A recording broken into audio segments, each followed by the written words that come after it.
You get to the Disney Practice. practice. That's You good. feel that? We all kind of like elevated each other. Okay. The Parsha facts that I'm giving out are not fully accurate, and I'll explain what I mean by that in a moment. But it has essential parts about the Parsha that are accurate. I'll tell you what's not accurate about it. The name of this week's portion is Parshas Mishpatim. Welcome everybody on Zoom and in person. So Parshas Mishpatim, which means laws, is found in the book of Shemais, the book of Exodus, chapter 21, verse 1 through chapter 24, verse 18. In your handy article, stone edition of the article Chumash, it's page 416 through 443, has 118 verses, and has a whopping 53 commandments. That's the part that's accurate. What's not accurate is sometimes there's an overlap, which means maybe the new month falls out on Shabbos. So then we would be reading a special Torah reading for that. Or maybe it's one of the special 4 readings that are coming up in a few weeks. So then we adjust the reading that way to add a second Torah scroll and read that. This week we don't have any of that, but I didn't realize that when I looked at the copy, and I didn't delete the part that's not relevant for extra reading. Again, so just ignore the what it says on the bottom, the maftir, special haftorah reading, that's not accurate. So the top part is accurate when it tells you how many commandments. There's 23 positive, 30 negative. From the 613 commandments, it's, by the way, almost 10%, you realize, from mitzvah 42 through mitzvah 94. Does everyone understand what I just said? Is it clear? If there's a question, please let me know. If everyone didn't sign in yet, please sign in and fill in your information. Thank you.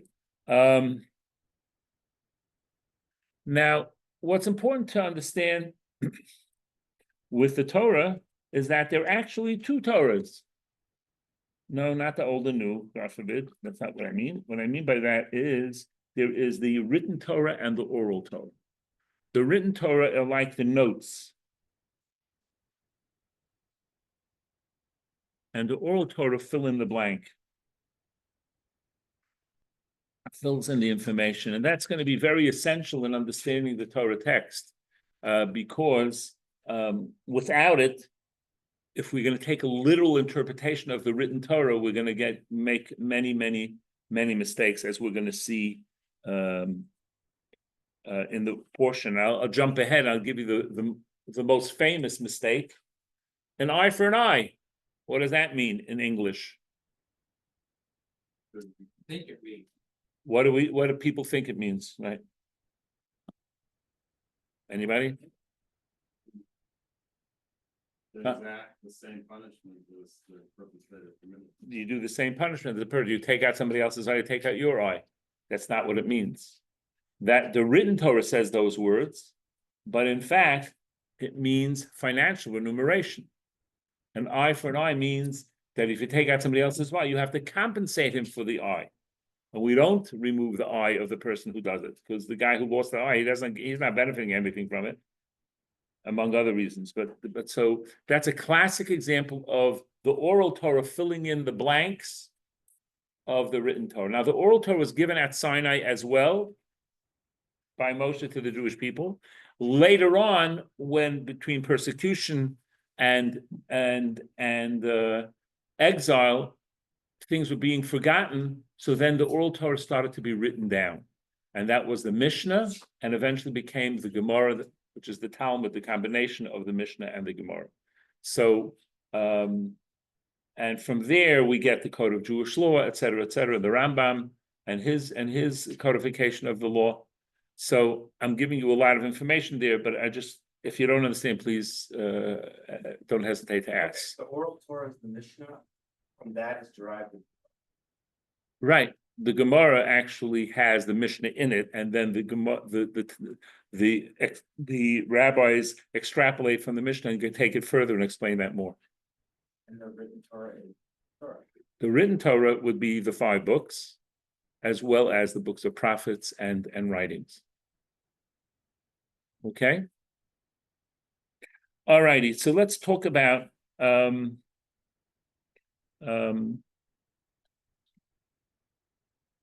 mitzvahs in Parsha Mishpatim are not a storyline.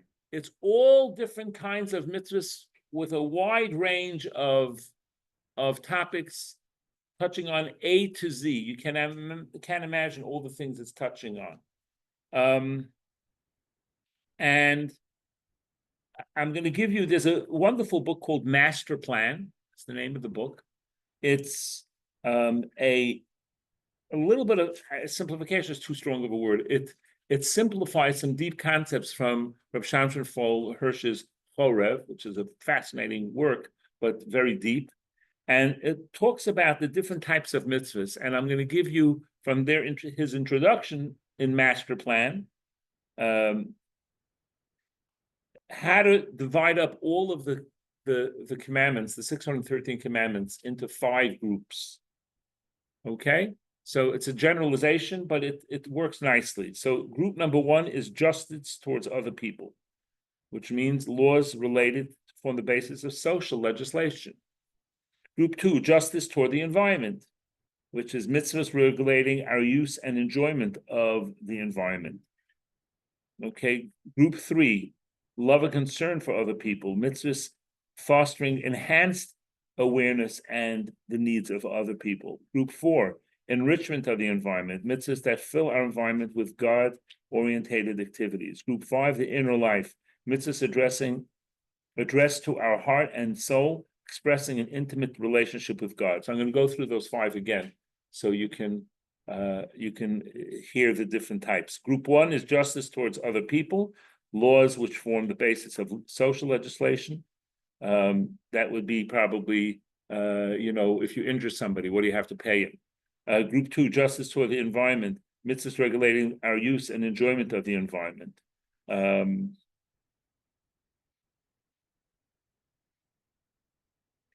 Group 3, love and concern for other people, mitzvahs fostering enhanced awareness of the need of other people. Group 4, enrichment of the environment, mitzvahs which fill our environment with God-orientated activities. Group 5, the inner life, mitzvahs addressed to our heart and mind, expressing an intimate relationship with God. So these are all of the 613 commandments would fit into at least one of each of these categories. Again, the book is Master Plan. I do recommend it.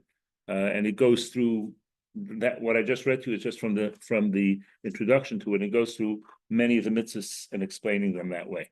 Is it in the library? The library probably does have it. I imagine so. Right here, right after class, it's open. Mrs. Hayim can help you find it if we have it. Another idea that's important before we begin to specific examples, because that's what I'm going to do. I'm going to go through some of the 53, not all of them, but some of the 53 mitzvos, is the importance of going to a Jewish court when you have a dealing with another person rather than going to secular court. Why shouldn't we go to a secular court first? Anybody have a theory?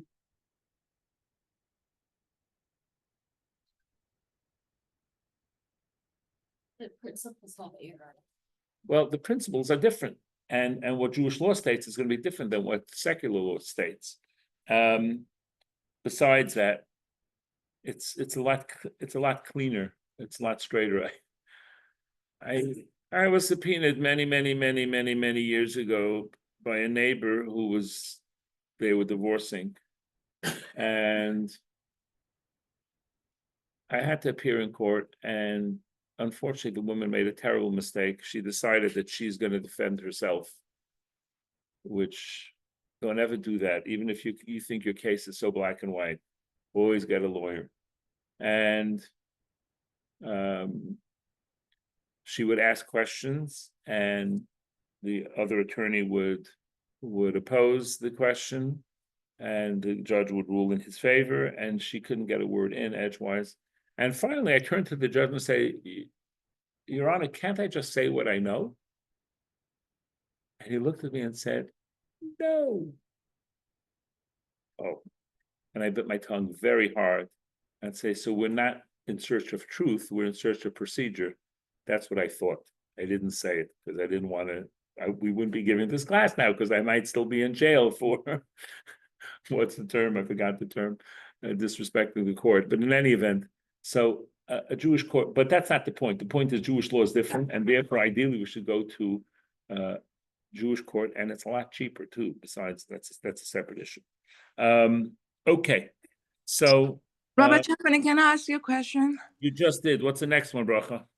If you're dealing with a non-Jew, then we should go to the Jewish court first too? If you can, if he'll agree. Now, I Okay. know a story with a non-Jewish person decided to go to the Jewish court, and they were very happy doing that. They saved a lot of money too.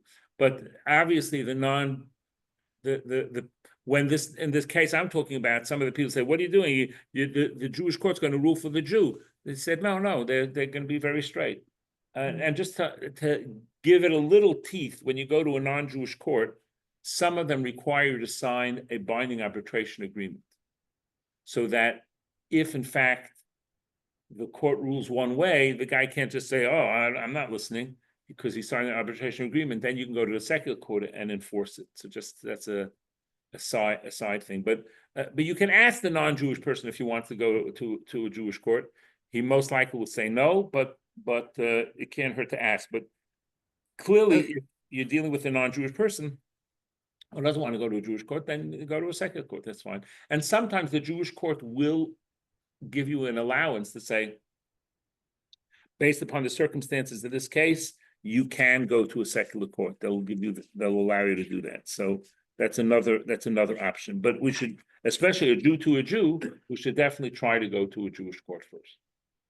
Assuming that. Okay, thank you, Rabbi Czapnik. You're very welcome. Hope I never need it. I hope you never needed to. I agree. All right. So the first opening discussion about the Parsha is dealing with something that seems like very irrelevant. It deals with the laws of a Jewish slave.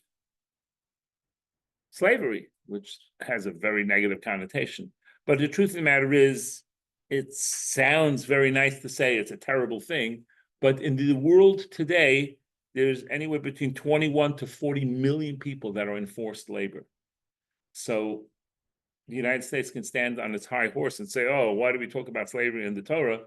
That's such an ancient concept." It's not such an ancient concept. It's a very relevant concept. And we wish everybody would treat their slaves like the Torah tells us to treat their slaves. But there's a beautiful medrash. The medrash says, though,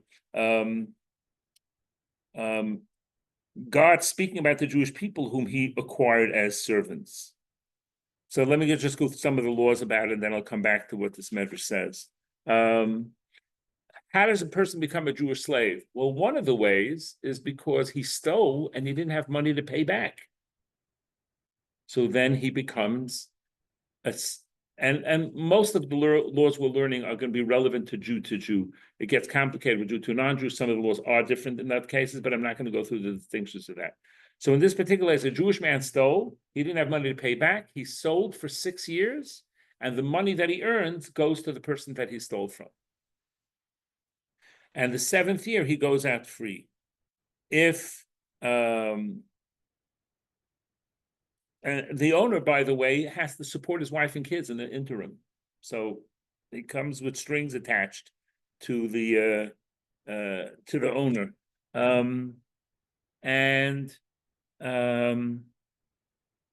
What happens if the man, after 6 years, wants to stay? We're not happy about that. We don't want him to stay. But if he wants to stay, he has to go to a court, and there they pierce his ear, and which is to remind him, you heard at Mount Sinai, serve God, not anybody else. Don't have other masters. And then he can stay till the Jubilee year, the 50th year, whenever that comes up. There's a cycle of 50th years. Whenever that comes up, then he has to go out. Then he doesn't have a choice.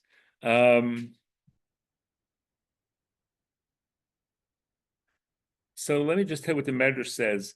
Hashem speaking about the Jewish people who he acquired as slaves, 6 years you shall serve. A man's active life in this world averages 60 years, and in the 70 you shall go free. After 70 years, he departs from this world. He then becomes free of the obligation to fulfill the commandments. If he came in by himself, he spent his life without Torah and mitzvahs, he shall go out by himself. He shall leave the world without their merit. If he's married, if however he occupied himself with Torah, which is termed a man's spouse, then his wife shall go with him and accompany him even after that. It is said that after a man dies, neither gold nor silver nor pearls go along with him, but only the Torah and the mitzvahs. If the master has given him a wife and she bears children, if he became great and raised students who are considered like children, but his motives in learning and teaching were impure, the wife and children shall be his masters, and he shall go out by himself. But if the slave will say, I love my master, my wife, and my children, I occupy myself with Torah out of love for Hashem and raise disciples for the sake of heaven, then I shall not go out free, then never lose the Torah which he acquired. Even after that, she should go from strength to strength in the world to come. And his master shall bring him to the court. He shall bring him to the door, the gate of the righteous, or the doorpost. Should move from the doorpost of the yeshiva to the next level. He shall serve Hashem forever with the resurrection of the dead. So again, this is a midrashic interpretation of a physical law related to the laws of a Jewish slave. A Jewish maidservant, we really do not want to be a slave. She's not sold for theft, and we hate the idea, and therefore the master's son or the master can marry her. She can be redeemed. She does go out in the 7th year in the Yovel, or if she matures and becomes a woman, then she leaves as well. She's treated, but if she does get married, she's treated as a wife, not as a slave. So that's just an example of the laws. Then there's another law about unintentional murder. Now, the classic Talmudic example of this is a man is in the field chopping wood, and his axe head is a little loose. And while he's chopping the wood, the axe head flies off and kills somebody. That's called an unintentional murder. But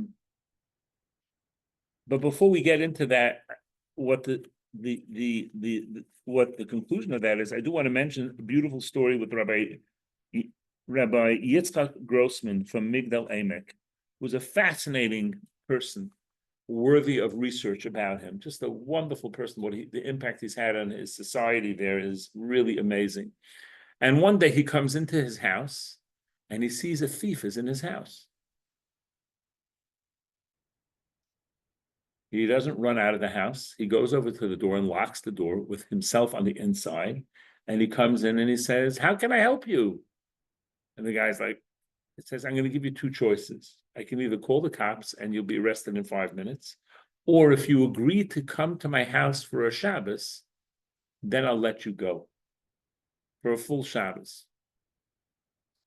Which one do you think he picked? He picked Shabbos. Now, of course, Rabbi Grossman didn't know whether he would actually come back, but he did. And he was blown away by the services and by the meal and the camaraderie and the singing and the food and everything. And this led him on his journey to become an observant person. Fascinating story. That's part of the idea of selling the person as a slave. He's going to live in the person's house, and the person has to take care of him and his family, if he has a family from before.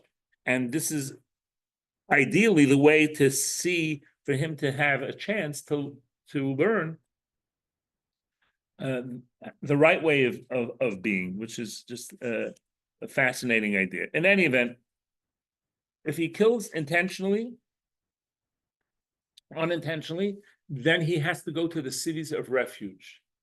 That means in Israel, there were a total of 6 major cities that people would go to, and they'd have to stay there and not leave, because otherwise the relatives could kill them. Now, I want to be clear, inadvertent murder doesn't mean where you're totally not at fault. If you're totally not at fault, that's a mistake. You know, someone's brakes fail, and he just had it by the mechanic, and everything was perfect, everything was great. So you're not responsible for that. So you don't have to go to the city of refuge. In this case, with the axe, for example, he knew the head was loose, or he should have checked it. So he bears some responsibility. And therefore, he runs to the city of refuge and has to stay there until the high priest passes away, and then he can go free. An intentional murder needs a warning before he does something, and he needs at least two witnesses that saw what he did. And if in fact they warned him that you will be killed if you kill the other person, and he does it anyway, and they witness that, then the person can be killed. There is a concept of capital punishment. But I will tell you that the Talmud very much pushes very hard to find some way of an excuse not to kill him. In other words, it's not, the Talmud says something very strong. The Talmud says if a court killed once in 7 years, and the other opinion is once in 70 years, that's called like a killing court. That's like they're doing a little too much. So it's there as a preventive, but nevertheless, as a matter of fact, I talked last week about questions and answers, Shalos Tshuvos. If I'm not mistaken, Moshe Feinstein was asked, what's the Jewish view about capital punishment? And he gave a nuanced answer. He said, we are in favor of it, but the judges have to be of a righteous type that could make that decision, and we probably don't have that today. I think that's what, if I'm pretty sure that's what Moshe Feinstein said. So we talked about the issue of an eye for an eye, or a hand for a hand, or a finger for a finger, and it says it's not literal. It means that we have to do financial compensation, and there are actually 5 different aspects of what he has to pay. He has to cause pay the pain that he caused them, the medical expenses, the absence from work, the shame that he has, and how much now physically he's worth less as a slave. So even if he's not a slave, it does make a difference. There are 5 aspects of what the man has to pay to compensate the other person for the pain. And by the way, here we have a text proof, an important text proof about the use of doctors. The Torah doesn't say have faith. Don't go to a doctor. No. Doctors have permission to heal you, or to attempt to heal you. I will tell you, on the other hand, you have to be careful. A doctor will say, oh, forget it, the patient's not going to make it. You're not required to believe them. That's not their purview of their permission. It could be serious illness and has to be taken care of, but the doctor can't say for sure a person is going to die, because his job is to heal, not to predict death. So that's an important idea to know. The Torah talks about stealing. If you steal, you have to pay double. In other words, if it's worth $100, you return the item plus another $100. Or if you don't have the item anymore, you pay $200. Well, kefel, double. If there's an ox or sheep that was stolen and you ritually slaughtered it or sold it, then you have to pay 4 or 5, 4 times for the sheep and 5 times for the ox. So this can be an expensive proposition if you're stealing. Torah also talks about damaging of a pit, meaning to say you made a pit in the road and maybe it's at night and the animal didn't see it and fell in. You are responsible to pay for that animal. Now, of course, it doesn't mean only a pit, because it could be anything. You leave rocks in the middle of the road and people trip over it. That's also called a pit, right? So these are some examples of that. Damage your animal does, you're required to pay for that, because you should have watched them better. Damage from a fire. You lit the fire, you had a barbecue in your backyard, but it's a windy day and you know it's windy and the sparks are flying. You're responsible for that. If it's unusual, that would be something else. But if it's a usual wind, then you're responsible, even if you started it on your property. The mitzvah of lending things to other people. It's a mitzvah to lend things to other people. And you don't have to be wealthy. Anybody could borrow something from somebody else and you get a mitzvah. The borrower has some conditions though. Number one, he cannot lend it out to somebody else. I can't, if you lend me something, I can now then go and lend it to somebody else. I have to return it on time, and I'm responsible for damage unless it broke in the course of use. In other words, I didn't do anything crazy. It just, something happened that I'm not responsible for, then you're okay. Then you don't have to pay. In the normal wear and tear of the item, then you don't have to pay. Another mitzvah that we have in this week's parsha is don't cheat or cause pain to a convert, because you were strangers in a land too. I'll tell you a very sweet story. I had a woman who was an African-American woman who converted, and she would go into restaurants and people would go over to her and ask her all different kinds of questions about, are you converting? Are you not converting? Who did you convert with? Where are you in the process? And she felt very, and rightfully so, she felt very uncomfortable, but people took the right, and people don't mean anything bad, but they, some of the questions are annoying, and, because the person is standing out doesn't necessarily mean that there's a free-for-all to ask what you want. So I told you, Batya, this is what I want you to do. Anybody who asks you any question, you can say, my rabbi told me, I'll answer any question you want, but it's $5 a clip. And she said, you can do that? Yes, you would say me. You can say my name even. $5 a shot. And when she started doing that, and then a few days later, she comes to my office and said, how did it work? He said, it worked like a charm. Most people, when I said that, said, oh, okay, I'm sorry, I shouldn't be asking. And they walked away. And one guy said, I know I shouldn't, but I have to know. And he pulled out $10 and he asked the questions, and she came to bring me the $10 as a donation to the Jewish Learning Exchange.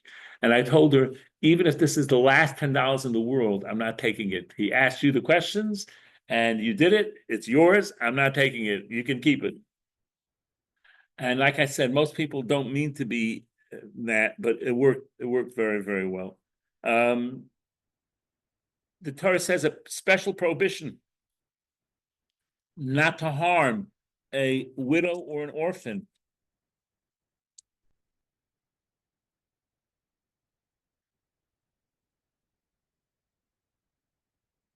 Because we have to be very sensitive to the pain that they've gone through. And Rabbi Salanter, who was a very giant of a person, a huge scholar, and he actually started something called the Musar movement. Musar means self-improvement. He emphasized, he felt that people need to have a special study session just on self-improvement. And that was a revolutionary idea. It's all included in the Torah, but he felt people need to have a separate focus on that and should spend some time learning that.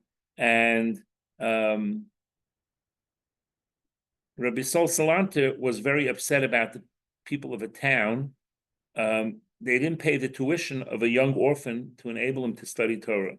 He noticed that the child was roaming the streets and demanded that they provide the tuition. People excused themselves as saying that the community funds were depleted and to simply didn't have the necessary funds.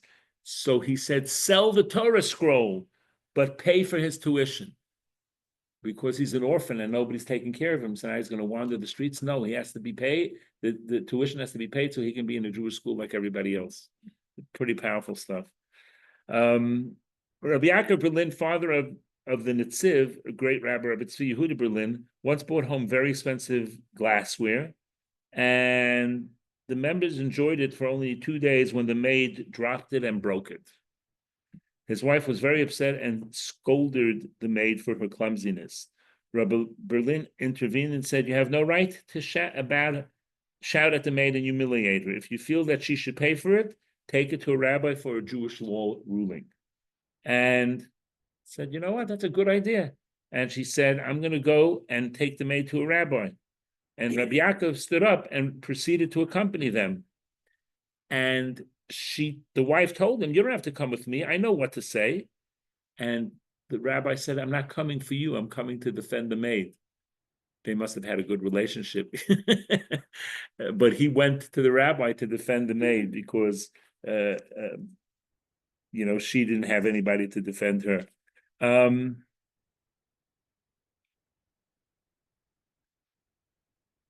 Obviously, we have to be nice to everybody, but it applies to all people, but they're more defenseless. So therefore, the widow and the orphan need extra help. I know of somebody one of my sons actually, who was dating a young lady who was an orphan. And she said to him on one of the dates, I envy you. You have a father you can talk to about the dating process and, the ups and downs and the questions you have. And I don't. And my son said, you're right on one hand, but on the other hand, you have your father in heaven, because that's what God is, the father of the orphans. So you can turn to God. So good answer. Good answer. They're married, Baruch Hashem. So it's a beautiful answer. I was proud of the answer. There is a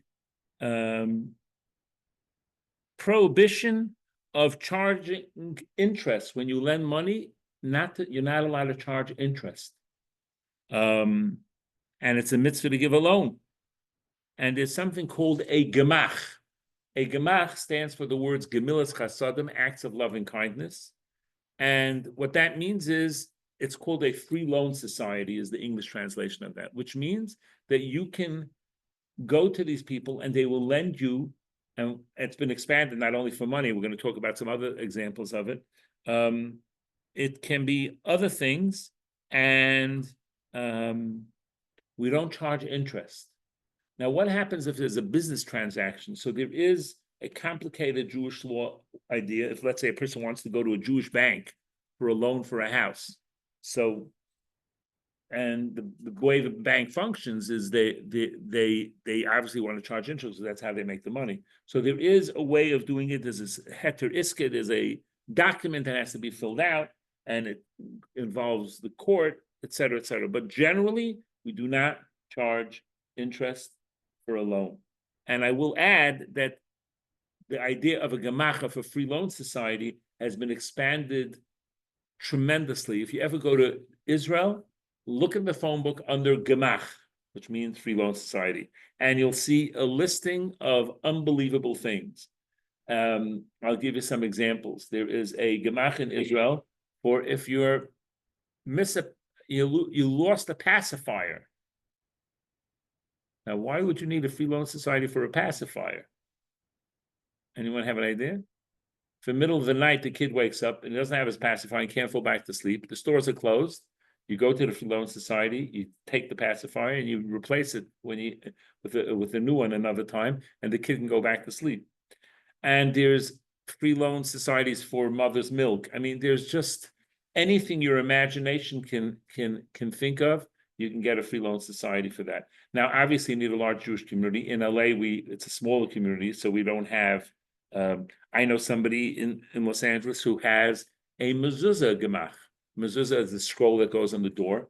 And what happens is a person moves into an apartment in LA. There are a lot of archways, and it's expensive to buy all the mezuzahs. A mezuzah can cost $100 a piece, a good quality one. So so he lends them the mezuzah, and they slowly pay it back, and then they give him back his mezuzah.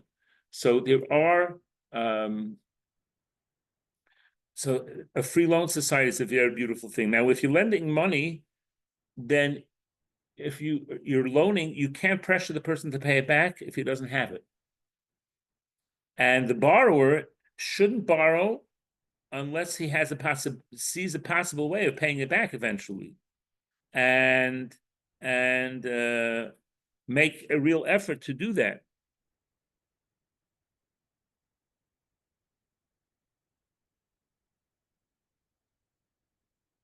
Another prohibition is not listening to lashon hara, not speaking to people speaking ill about other people, which again is a longer discussion. Maybe we'll have it on in a few months. We'll talk more about it.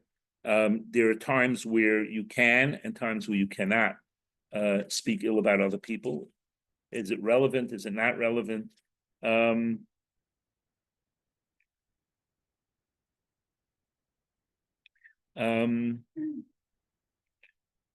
And we're not supposed to believe it, even if it's true. You're not allowed to say something bad about other people, even if it's true. Again, unless there's a relevant aspect of it, which is a bigger discussion. And even if you hear it, you can't believe that it's true. Even I know for sure it's true. I heard it from Uncle Harry. I heard it directly from the other person's uncle's cousin. It doesn't make a difference. You can't believe that it's true. Another mitzvah is the mitzvah of Hashavas Aveda, returning a lost object.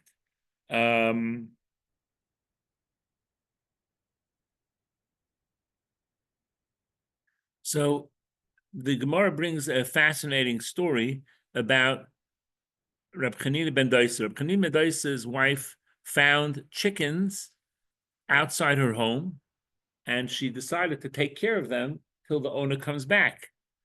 The chickens multiplied and became a big burden for her. So she sold the chickens and brought goats with the proceeds. A while later, a man came and who lost the chickens, passed by and asked, "Here, I once left my chickens." So Rabbi Chanina said, "Come here, come." And he asked them for a sign to prove that it was his. That's one of the things that one has to do. You can't just claim, "Oh, it's mine." Well, do you have any proof? You have any identifying characteristics that you could say? And he had an acceptable one. And then Rabbi Chanina ben Doisa opened the gate and says, "Here are your chickens." And the goats came marching out. Says, "Goats? I said I had chickens, not goats." I said, "Yeah, but they had more kids and it was a lot to take care of. So the goats graze on their own. It was easier. So we sold the chickens and we got you the goats for the value of the chickens, and they're all yours." And now he had his goats back. He had his quote chickens back. Midvar sheket tircha, go far away from saying a lie. Yes, please. So if I understood you correctly, if you give somebody back something of equivalent value, that might be sufficient, but if it goes because of the Well, ideally, you're supposed to give back. It's a good question. Ideally, you're supposed to give back the item that you have. But if for some reason it becomes difficult to maintain it, then you can exchange it. I will say, by the way, just as an aside, the fee that the person paid for the chickens, that's something that the person who's returning it has to compensate, because he would have to pay them anyway. So the person's not required to get extra expenses because of it. He can be compensated for you took it to the vet. That person should pay for it. It's his item. But basically, yes, the person can give value, assuming that for some reason he couldn't give that item, the actual item back. that could work like in agrarian. I'm sorry? It could work in an agrarian society, but if someone owed me $100 and instead brought me 5 chickens, the zoning doesn't even permit me that. Well, I get it. but $100 is no reason for him to buy chickens with your money. You know what I'm saying? He could, he should. That's cute though, yeah. And I think there's a very important lesson about going far away from a lie, and that's to be honest. And I'll tell you first an example of that. The great sage Rabbi Shimon ben Shetach, he had his students buy him a donkey, and the donkey, when they brought the donkey back home, they noticed that there was a diamond under the blanket, or under the what's the word I'm looking for? Under I'm sorry, the saddle. Saddle. Right? Thank you. So they were very happy and said, "Look, you have a diamond." And Rabbi Shimon Shetach said, "Did the guy know about the diamond there?" It said, "Well, we don't know." "Did you buy the diamond?" "No, I bought a donkey, then give him back the diamond." And the non-Jew person said, "Praises of God of Rabbi Shimon ben Shetach, because he was honest and he gave him back the diamond." So you have to be very careful with being honest with other people and go far away from saying a lie. And here is probably one of the hardest ones, to be truthful and honest to ourselves. because we have a tendency of lying to ourselves to justify our behavior and justify our things. So go far away from saying a lie, make sure that we're being honest with ourselves.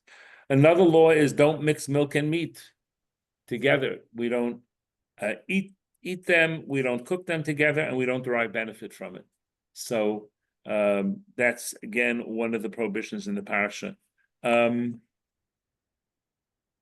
There's a wonderful article by Rabbi Tzvi Hirsch Weinrib, who wrote an interesting article.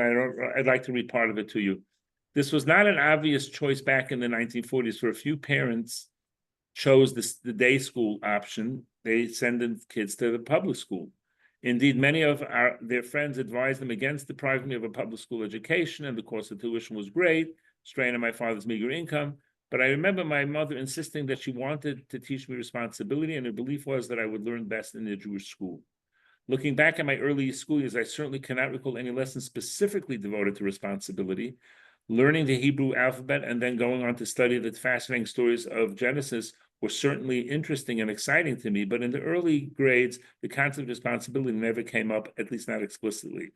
In the school I attended, Talmud study began in the 5th or 6th grade, and then I first heard the word responsibility of the classroom and began to learn what it meant. We introduced the Talmud study with selected passages in the tractates Bava Kama, Bava Metzia. Passages we studied were most exclusively based upon verses found in this week's Torah portion, Mishpatim. And the single dominant theory of this week's portion is unarguably, responsibility.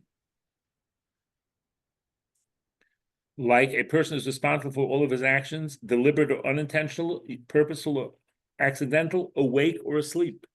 For example, if you're about to go to sleep and someone's chinaware is next to where you're laying down, and you lay down, and in the middle of your sleep you roll over and break it, you're responsible because you went to sleep next to the thing, and that could happen.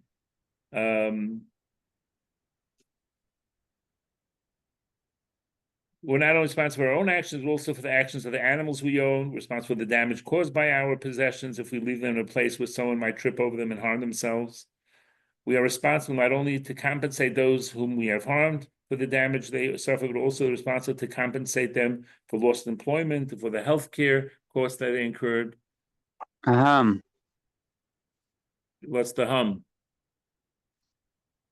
What a revelation to the 10-year-old boy. How many 10-year-olds in other education settings are exposed to these high ethical standards?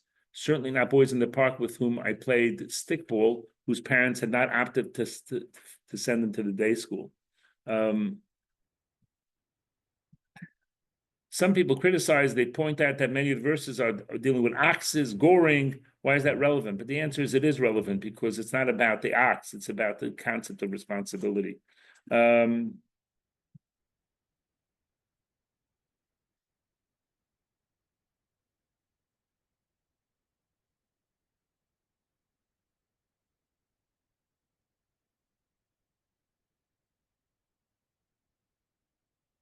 We learned that it's perfectly permissible to borrow objects from our friends and neighbors, but that we are totally responsible to care for these objects. We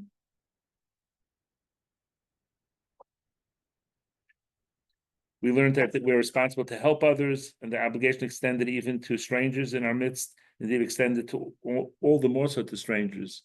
And all this is from the Talmud. And he ends the article by saying, and how fortunate I was to have parents who sensed that it was essential for their son to learn responsibility, and enrollment in the school which taught Torah and Talmud would help him learn it well. Just a sweet idea. I'd like to conclude with just one interesting thought. I have mentioned in the past that the letters of the Hebrew alphabet have numerical value. In a chumash, in many chumashim, at the end of the portion, it tells you how many verses there. It says how many verses there are, many times using the letters of the Hebrew alphabet. And in some chumashim, it says at the beginning of the portion how many commandments there are. And how many commandments did I tell you? Remembers from the beginning of the class? Anyone remember how many commandments are in Mishpatim? 53. Ding, ding, ding. Correct. So in one of the books that says how many commandments there are, 53 would be written Nun Gimel. Nun is 50 and Gimel is 3. Nun Gimel. But in one of the works that says how many mitzvahs there are, it says instead of Nun Gimel, it switches the word, the letters around, Gimel Nun, which is still the same value because Gimel is 3 and Nun is 50. But it spells the word Gan. What is Gan? Garden. So I have a theory, just a theory on that. Why did he write Gan instead of Nun Gimel, which would have been the normal way of writing it? And I'd like to suggest the following. There's a parable of a king who wanted to have a beautiful garden, and he hired different gardeners to plant different trees and different plants for him, and each one planted what they thought. And what ended up happening was, when it came time to pay, so each one lined up and said, "What did you plant?" He says, "Well, I planted palm trees." "Oh, palm trees, you get $100 a piece." "What did you plant?" "I planted oak." "You get $200 a piece." And what did you plant?" "I planted flowers." And he paid everybody a different value. And some of the ones who didn't get the higher value said, "Why don't you tell us you like whatever it was, oak trees better than maple?"